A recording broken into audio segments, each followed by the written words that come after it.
தயவு. பதிவு 8. ஞான சரியை. ஞான சரியை. மரணமில்லா பெருவாழ்வு. மரணமில்லா பெருவாழ்வு. பாடல் எண் 7. தயவு. அருட்பெருஞ்சோதி அருட்பெருஞ்சோதி தனிப்பெரும் கருணை அருட்பெருஞ்சோதி. நீர் பிறரோ நீர் பிறரோ யானுமக்கு நேய உறவலனோ. நீர் பிறரோ யானுமக்கு நேய உறவலனோ. நெடுமொழியே உரைப்பனன்றி கொடுமொழி சொல்வேனோ. சார்புறவே அருளமுதம் தந்து சார்புறவே அருளமுதம் தந்து என்னை மேலேற்றி தனித்த பெரும் சுகமளித்த தனித்த பெரும்பதிதான். சீர்பெறவே திருப்பொதுவில் திருமேனி தரித்து சீர்பெறவே திருப்பொதுவில் திருமேனி தரித்து சித்தாடல் புரிகின்ற திருநாள்கள் அடுத்தே ஓர் புறவே இது நல்ல தருணமிங்கே வம்மின். உலகியலீர் உண்ணியமாறு உற்றிடுவீர் விரைந்தே. ஓர் புறவே இது நல்ல தருணம் இங்கே வம்மின். உலகியலீர் உண்ணியவாறு உற்றிடுவீர் விரைந்தே. உரை விளக்கம். தயாநிதி சுவாமி சரவணானந்தா. நான் என்றும் நீர் என்றும் பிறர் என்றும் தோற்றுகின்றன எல்லாம் என்ன என ஆராய்ந்து நோக்கும்போது ஒன்றான அந்த அருட்பெருஞ்சோதி கடவுளே ஒவ்வொருவருடைய ஆன்ம அணுவாய் இருந்து கொண்டு ஒவ்வொரு சூழுருவம் ஏற்று விளங்குவதாக அறிகின்றோம். மீண்டும் பார்ப்போம். நான் என்றும் நீர் என்றும் பிறர் என்றும் தோற்றுகின்றன எல்லாம் என்ன என ஆராய்ந்து நோக்கும்போது ஒன்றான அந்த அருட்பெருஞ்சோதி கடவுளே ஒவ்வொருவருடைய ஆன்ம அணுவாய் இருந்து கொண்டு ஒவ்வொரு சூழுருவம் ஏற்று விளங்குவதாக அறிகின்றோம். ஆதலின் யாவரும் ஒரு தன்மையான ஆன்மக்களே ஆவோம். அந்த ஒரு தன்மை என்பதுதான் அருட்பெருஞ்சோதி மயமாம். இந்த அருள் ஞானத்தால் தான் நாம் யாவரும் ஆன்மநேய ஒருமைப்பாட்டுரிமை சகோதரர்கள் என தெளிந்து கொள்ளுகின்றோம். இந்த ஆன்மநேய உறவு முறையைத்தான் இப்பாவின் முதல் அடியில் குறிப்பிடுகின்றார். இந்த உறவு காரணமாகவே பலப்பலவாக எடுத்து கூறி அழைத்து கொண்டிருக்கின்றார் வள்ளலார்.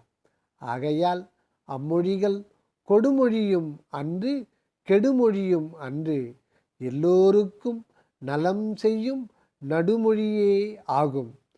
சார்புறவே நீவிரெல்லாம் என்னை சார்ந்து கொண்டு மேனிலை பெறவே என் பதி எனக்கு அருளமுதம் தந்துள்ளான். ஏறாத நிலைமிசை ஏற்றி பெரும் சுகப்பேற்றை அருளியுள்ளான். அவன் எனது சத்திய ஞானப்புதுவின் கண்ணே அருட்ஜோதி உருகொண்டு எழுந்தருளி அருள் அற்புத சித்திகள் பல புரியப் போகின்றான். அது எப்பொழுதோ என தாமதித்திருத்தல் வேண்டாம். அது மிக அடுத்த சந்தர்ப்பமாக இருக்கின்றதால் நீங்கள் இவன் வந்து பாருங்கள், வந்து சாருங்கள் உலகீரே. நீங்கள் பெற வேண்டியதை பெற்றுக்கொள்வீர்கள். விரைந்து வந்து சேருங்கள். திருப்பொது. திருப்பொது என்பது யாதெனில் நம் ஆன்மாலயமே. இது கடவுளுக்கு உண்மை கோயிலாம். ஆன்மாக்கள் எல்லாம் ஒரு தன்மையானவைகளே என மேலே கூறப்பட்டது. அவற்றிலெல்லாம் உரைகின்ற பதி ஒருவரே என்பதும் அறிவோம். ஆகையால் கடவுளே எல்லோருக்கும் பொதுவானவர். அந்த பொதுவில் வளர் ஆன்மாலயமும் பொதுவாகவே விளம்புதல் பொருந்தும்.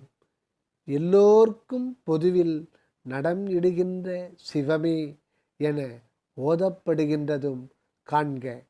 கடவுளுக்கும் நமக்கும் பொது உரையுளாக இருக்கின்றது இந்த அருட்ஜோதி ஆன்மாலயமே. கடவுளுக்கும் நமக்கும் பொது உரையுளாக இருக்கின்றது இந்த அருட்ஜோதி ஆன்மாலயமே. இது என்றதெல்லாம் பொய் என்றான் எனக்கே பொதுவின்றி தங்குமிடம் போற்றி அது நான்கான் என்றான். அதன் பேர் இரவை பகலாக்கும் ஒன்றோ பரம சுகமோ. இது என்றதெல்லாம் பொய் என்றான் எனக்கே பொதுவின்றி தங்குமிடம் போச்சு அது நான்கான் என்றான். அதன் பேர் இரவை பகலாக்கும் ஒன்றோ பரம சுகமோ. வள்ளலார் சாத்திரம். உலகில் எந்த ஒரு இடமும் ஆன்மா தங்கி ஒளிர்வதற்கு இல்லையாம். அதற்கு கடவுளாகிய பொது ஒன்றே அமைந்துள்ளது. நான் என்றதற்கு பொருளாய் இருக்கும் அந்த ஆன்மாவே கடவுள் பொதுவாய் எனக்குள் உள்ளதாகும்.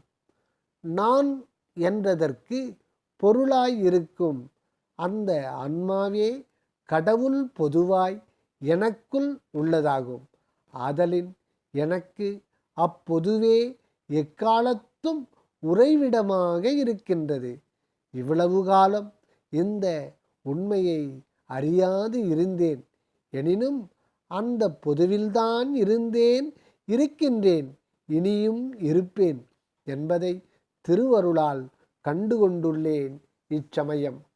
இது முதலாக இங்கிருந்து நீங்காமல் இருந்து கொண்டு சூழ் உடம்பையும் சுகமேனியாக கொண்டு சித்தாடல் புரிவேன். நீங்களும் வந்து கலந்து கொள்வீர்கள். ஆனால் பேரின்ப சித்தி பெருவாழ்வில் திகழலாம் என்று இதில் குறிக்கப்படுகின்றதாம். உண்ணியவாறு உற்றிடுவீர்.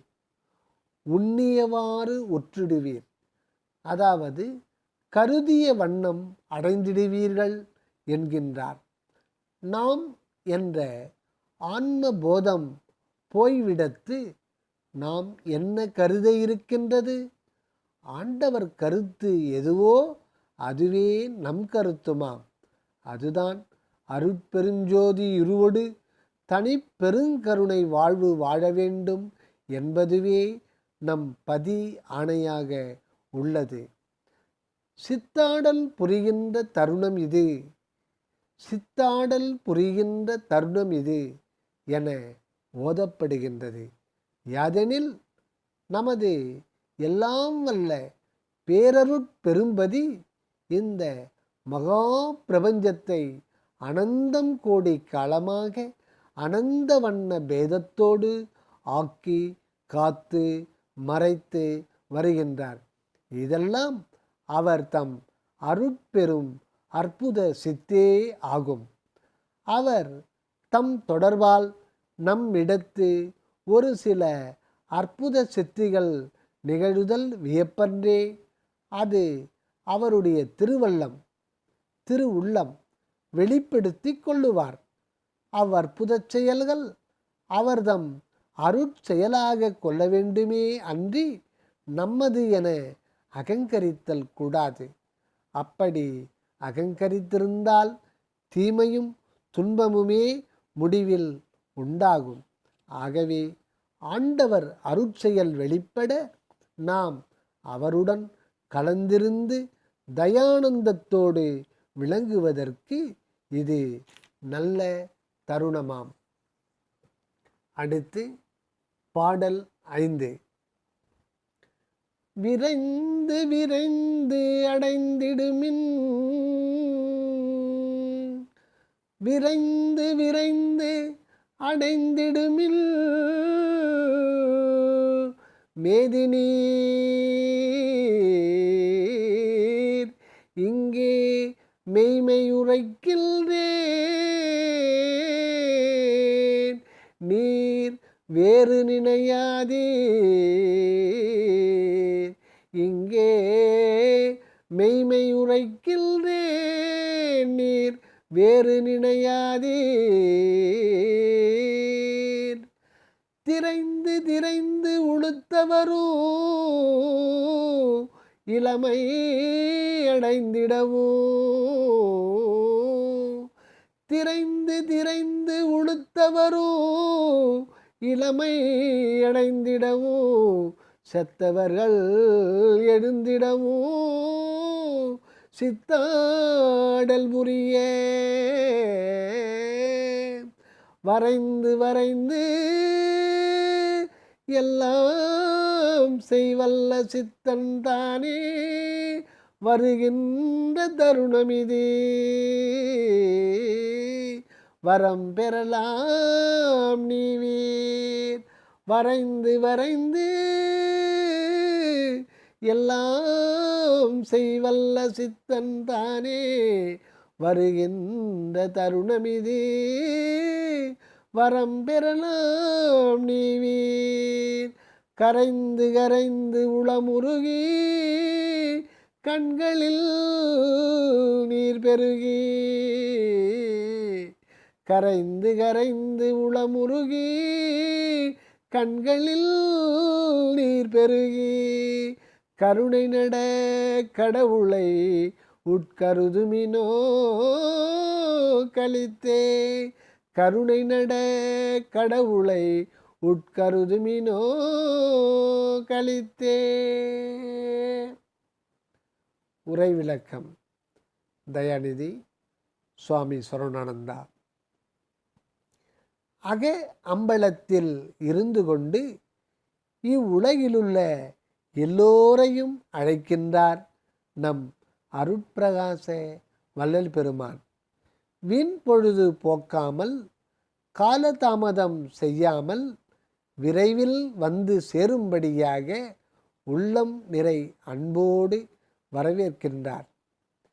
மெய் என்பது சத்தாக உள்ளது.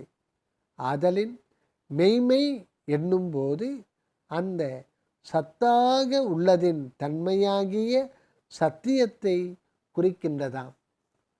சத்தான பரம்பொருளின் நித்திய தன்மையை சத்தியம் என்றும், அதுவே நம் உள்ளத்தின் தன்மையாக விளங்கும்போது உண்மை என்றும், அதுவே சொல்லுருவாகி வெளிப்படுகின்ற போது வாய்மை என்றும் மொழியப்படுகின்றதாம். மீண்டும் பார்ப்போம்.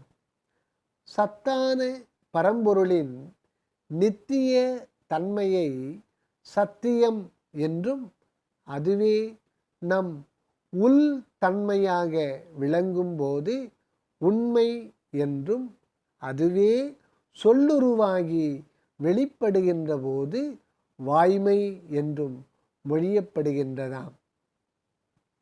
இங்கு நம் வள்ளலார் மெய்மையை உண்மையில் கண்டு வாய்மையாய் விண்டுள்ளார். கடவுளை செய்யுள் வடிவில் செய்து காட்டுதல் போல உரைத்தற்கரிய மெய்மையை இந்த பாவடிவில் உரைத்தருளியுள்ளார். இதனை அறிந்து கொள்ளாமல் வேறு விதமாக நினைத்து விடாதீர்கள் என்றும் கேட்டுக்கொள்ளுகின்றார். தயவாகிய நீர் பெருகி பொழிந்திட கல் நெஞ்சமாகிய வன்மனம் நனைகின்றது, நெகிழ்கின்றது, கரைகின்றது. தயா உணர்ச்சி மிகுதியால் கண்ணீர் பெருகுகின்றது. அப்பொழுது அந்த உணர்வோடு திருக்கருணை பெருநடனம் புரிகின்ற கடவுளை நினைந்து நினைந்து வியப்பரும் ஆனந்தத்தில் நிலவுவோம். மீண்டும் பார்ப்போம். தயவாகிய நீர் பெருகி பொழிந்திட கல் நெஞ்சமாகிய வன்மனம் நனைகின்றது, நெகிழ்கின்றது, கரைகின்றது. தயா உணர்ச்சி மிகுதியால் கண்ணீர் பெருகுகின்றது. அப்பொழுது அந்த உணர்வோடு திருக்கருணை பெருநடம் புரிகின்ற கடவுளை நினைந்து நினைந்து வியப்பரும் ஆனந்தத்தில் நிலவுவோம். அப்படி நிலவிடும்போது நம் பதி அவ்வெல்லையில் தவறாது எழுந்தருளி நித்திய தேக வாழ்வு பெற்று விளங்கும் வரம் தருகின்றார் என ஓதப்படுகின்றது. அந்த வரத்தால் பெறவுள்ளது சுத்த சுகானந்த பிறவா இரவா திருவடிவம் ஆகும். அந்த வரத்தால் பெறவுள்ளது சுத்த சுகானந்த பிறவா இரவா திருவடிவமாகும். அதுதான் திரைந்து திரைந்து உளுத்தவரும் இளமை அடைந்திட வரம் தருகின்றார்.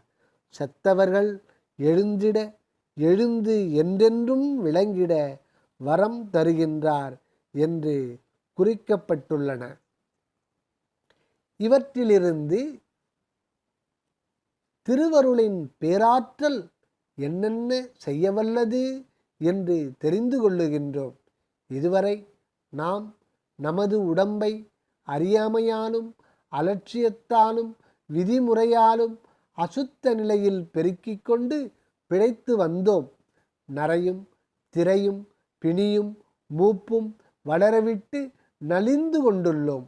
இப்படியெல்லாம் ஆகிவிட்டதே, இனி என்ன ஆகுமோ என அச்சமும் ஐயமும் கொண்டு கவலையில் ஆழ்ந்திட வேண்டியதில்லை என்பதுவே இங்கு உணர்த்தப்படுகின்றதாம்.